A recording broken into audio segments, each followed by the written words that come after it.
প্রিয় দর্শক, সবাইকে অনেক অনেক শুভেচ্ছা জানিয়ে শুরু করছি জিটিভির নিয়মিত সান্ধ্যকালীন অনুষ্ঠান এই সন্ধ্যা আয়োজনে আমন্ত্রণ। পুরোটা সময় জুড়ে আপনাদের সঙ্গে আছি আমি বন্যা। দর্শক, আজ বৃহস্পতিবার, ইংরেজি 16 জানুয়ারি 2014 খ্রিস্টাব্দ, বাংলা 3 মাঘ 1420 বঙ্গাব্দ। গ্রেগরিয়ান বর্ষপঞ্জি অনুসারে আজ বছরের 16তম দিন।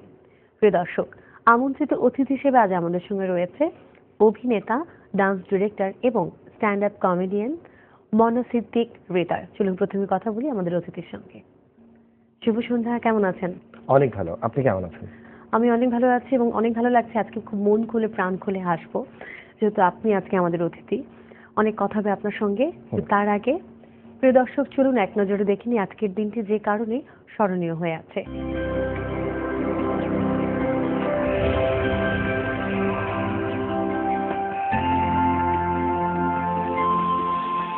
প্রথমেই মিরাকেলের কথাটা না বললেই নয়। আপনি যেহেতু মিরাকেল 6 এ ছিলেন, আপনি অসাম সালা। তো এই যে অসাম সালার জার্নিটা কেমন ছিল? খুবই ভালো। খুবই ভালো বলতে, বাংলাদেশ থেকে অসাম সালার জন্য প্রায় 30-40 হাজার ছেলে মেয়ে অডিশন দিয়েছিল। এর মধ্যে 4 জন টিকেছিল পুরো বাংলাদেশ থেকে। এর মধ্যে পুরো ঢাকা থেকে আমি।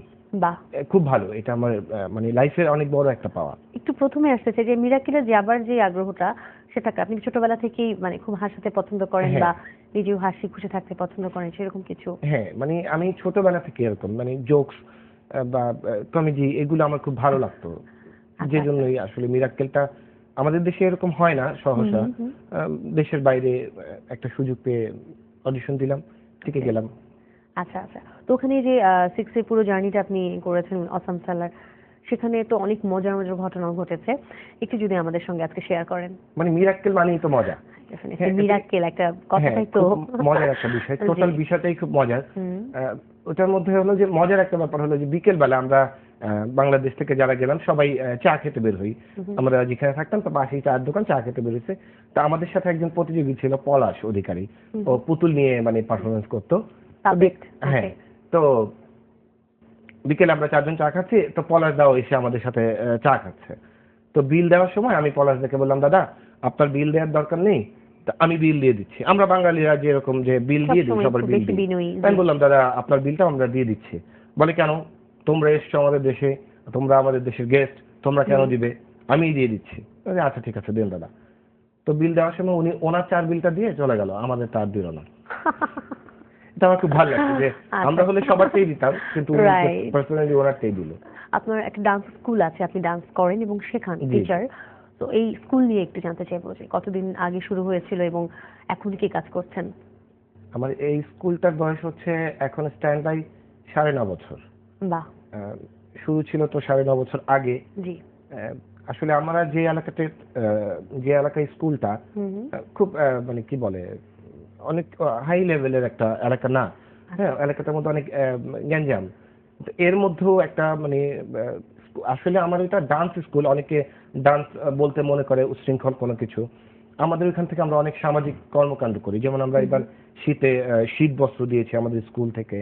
তারপর আমাদের এলাকার গরিব ছেলে মেয়েদের আমাদের স্কুল থেকে শিক্ষা, মানে আমার 4-5 জন ছেলে মেয়ে আছে যাদেরকে আমরা তাদের পড়াশোনার সব খরচটা আমাদের স্কুল থেকে দেই, ডান্সের স্কুল থেকে দেই। আগামীকালকে আমাদের সংগঠন থেকে একটা ডান্স শো আছে, যেখানে শুধু ডান্স না, এখানে আমরা হাসির মাধ্যমে মানুষকে সমাজের অনেক কিছু বোঝানোর চেষ্টা করি। ভালো মন্দ, যৌতুক বা সন্ত্রাস, এই টাইপগুলোকে দূর করে সচেতনতামূলক কিছু কর্মকাণ্ডকে তুলে ধরছেন। এটা কালকে আপনার দাওয়াত রইলো, দর্শকদের দাওয়াত রইলো, প্রোগ্রাম দেখতে ভালো লাগবে। আচ্ছা আচ্ছা, আমরা এই প্রোগ্রাম নিয়ে কথা বলবো এবং বলছিলাম যে মিরাকেলের অনেক কিছুই আমরা জানবো, কিন্তু সময় হয়ে গেল বিরতি নিয়ে ফিরছি। প্রিয় দর্শক, কথা ছিল আমাদের আজকের অতিথি মনার সঙ্গে। কথা আরো অনেকক্ষণ হবে, কোথাও যাবেন না, সঙ্গেই থাকুন। ফিরছি বিরতির পর।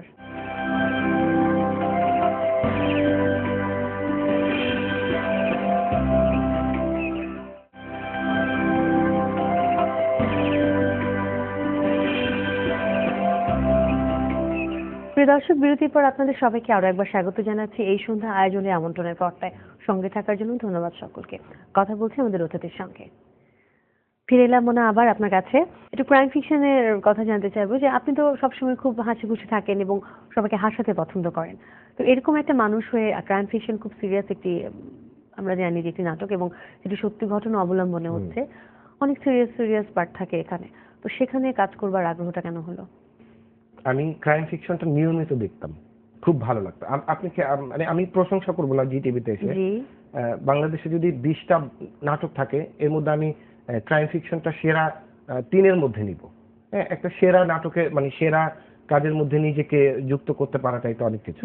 যে জন্য আমি মিরাক্কেল থেকে এসে তারিক ভাইয়ের সাথে, আমাদের শ্রদ্ধেয় তারিক ভাইয়ের সাথে যোগাযোগ করলাম, উনি আমাকে নিয়ে নিল। আসলে ভালো লাগা থেকে, আগ্রহ থেকে আমি এই কিছু কাজ করতে হয় যেটা ভালো লাগে সবার জন্য, সব কাজ নিজের জন্য কিছু কাজ। আচ্ছা, অনেক মজার জোক আপনি সবার জন্য বলেছেন এবং সবাই দেখেছে শুনেছে, আজকে আমাদের অনুষ্ঠানে আপনি এসেছেন, নিশ্চয়ই আপনাকে ছাড়ছি না। মিরাক্কেলের থেকে দু একটি জোক আমাদেরকে বলতে হবে আজকে যে আপনি করেছেন ওখানে পারফর্ম। স্টুডেন্ট, মেয়ে স্টুডেন্ট তার টিচারকে বলতেছে যে স্যার আপনি কি আমার চোখের ভাষা বুঝেন? তো স্যার বলতেছেন যে 3 বছর ধরে তোরে পড়াইতেছি, এখনো তোর হাতের লেখা বুঝি না, আবার চোখের ভাষা। তো আরেকটা হলো যে আমার ফার্স্ট পর্বের একটা জোকস না, এটা একটা কবিতা, বিদ্রোহী কবি কাজী নজরুল ইসলামের একটা কবিতা, যে বলো বীর বলো চির উন্নত মম শির। তো এই কবিতাটা যদি বিদ্রোহী কবি নোয়াখালীর ভাষায় লিখতো আর আবৃত্তি করতো তাহলে কিভাবে করতো? এইভাবে করতো, কও বীর কও খারার শির, মাথা নোয়াই কৈতান্য আর খারাশির ওই মাথার ঠেলা আছে। কও বীর কও হুরাবিনের আসমান জমিন ফিরি, চাঁদ সুরজ তারা বেগুইন সোলাই বলাই দি, আল্লাহর ওই আরশ হুদা করি উড়াইয়াছি আরে মাগো মা কি হুলুস্তুর কারবার। আর লাল ভগবান জলে কও পদ্ম ধারার শির। কও বীর আই তুফান আই ঠেডা আই গাউরা, আই খাই কাঁচা আন্ডা, আই কামড় দি সোলাই বলাই উষ্টামারি হোতাই তারপরে গুতাই। কও বীর আই চির গাউরা ঠেডার শির। চমৎকার। আচ্ছা, একটু জানবো, এই যে আপনি এত মজার করে বলেন এবং খুব স্বাভাবিকভাবে যিনি সামনে থাকে এবং যারা সামনে থাকে না হেসে কোনো উপায় নেই, এটা কোত্থেকে শিখেছেন আপনি? এটা god gifted, actually god gifted. আপনি অ্যাজ এ ডান্স ডিরেক্টর, তারপর অভিনেতা, এত চমৎকারভাবে মানুষকে হাসান, এতগুলো সেক্টর থেকে আপনার পছন্দের সেক্টর কোনটি যদি বলি? জোকস। ওকে, ইন ফিউচারে সবারই প্ল্যানিং থাকে কিছু না কিছু, যদি এটা খুব কমন ভাবে সবসময় জিজ্ঞেস করা হয় যে ফিউচার প্ল্যানিংটাকে, কিন্তু আমি একটু ডিফারেন্ট ভাবে জানতে চাইবো যে ফিউচার প্ল্যানিং তো সবার থাকে কিছু না কিছু, যদি এমন কখনো হয় যে আপনাকে যে কোনো একটি বন্ধ করে দিতে হবে, যে এটা আর করা যাবে না, কোনটা বন্ধ করে দিবেন?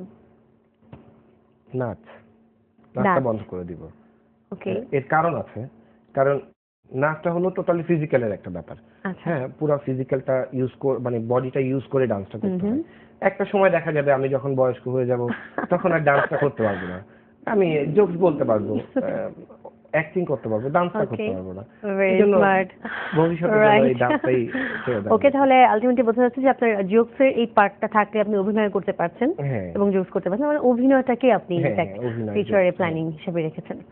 অনেক ভালো লাগছে আপনার সঙ্গে কথা বলে, এবং কথা বলতে বলতে কখন সময় শেষ হয়ে গেছে বুঝতে পারছি না, এবং সময় শেষই তো হয়ে গেছে, অনুষ্ঠান শেষ করতে হবে। আমি অনুষ্ঠান শেষ করবো, কিন্তু আপনার একটু মজার একটি জোকস শুনতে আমরা বিদায় নিব। তার আগে আমি বিদায় নিয়ে নিচ্ছি আমার দর্শকের কাছ থেকে। প্রিয় দর্শক, গল্প আর আড্ডায় আমরা চলে এসেছি অনুষ্ঠানের একেবারে শেষ প্রান্তে। আজকের দিনটিতে যারা জন্মগ্রহণ করেছেন তাদের জন্য রইল জিটিভির পক্ষ থেকে অনেক শুভকামনা। আপনার আগামী প্রতিটি দিন শুভ হোক, সুন্দর হোক, এই প্রত্যাশা রইল। সামাজিক যোগাযোগের ওয়েবসাইট ফেসবুকে চালু আছে জিটিভির ফ্যান পেজ। জিটিভি সম্পর্কিত যে কোনো তথ্য জানতে লাইক দিতে পারেন অথবা ভিজিট করতে পারেন। আপনারা আমাদের কাছে চিঠিও লিখতে পারেন। লিখবার ঠিকানা হলো প্রযোজক আয়োজনে আমন্ত্রণ, জিটিভি 25 সেগুন বাগিচা, ঢাকা 1000, ফোন 8391-021 থেকে 25 পর্যন্ত। ইমেল করবার ঠিকানা আয়োজনে আমন্ত্রণ@gazitv.com। দর্শক, এই ছিল আমাদের আজকের আয়োজন। নিশ্চয়ই আপনাদের ভালো লেগেছে। দেখা হবে আগামী পর্বে। ভালো থাকবেন, সুন্দর থাকবেন, সব সময় জিটিভির সঙ্গে থাকবেন। আল্লাহ হাফেজ। আমরা হাসবো এবং হাসতে হাসতে বাড়ি যাব। হ্যাঁ, এটা হলো যে ক্রাইম ফিকশনে যেহেতু পুলিশ মাস্তান এদেরকে নিয়ে যেহেতু আমাদের ক্রাইম ফিকশন, তো এইটা নিয়ে একটা জোকস বলি। সেটা হলো যে এক পুলিশ, জোকস এটা রিয়েল ঘটনা না, জোকস। এক পুলিশ আসামিকে ধরে নিয়ে এসে বলতেছে, বল অস্ত্র কই? বলে, স্যার বিশ্বাস করেন আমার কাছে কোনো অস্ত্র নাই। বলে, রিমান্ডে নিয়ে গেলে ঠিকই অস্ত্র বের করবি। বলে, না স্যার, রিমান্ডে নেওয়ার দরকার নেই, আমি বলতেছি অস্ত্র কই আছে। বলে, বল।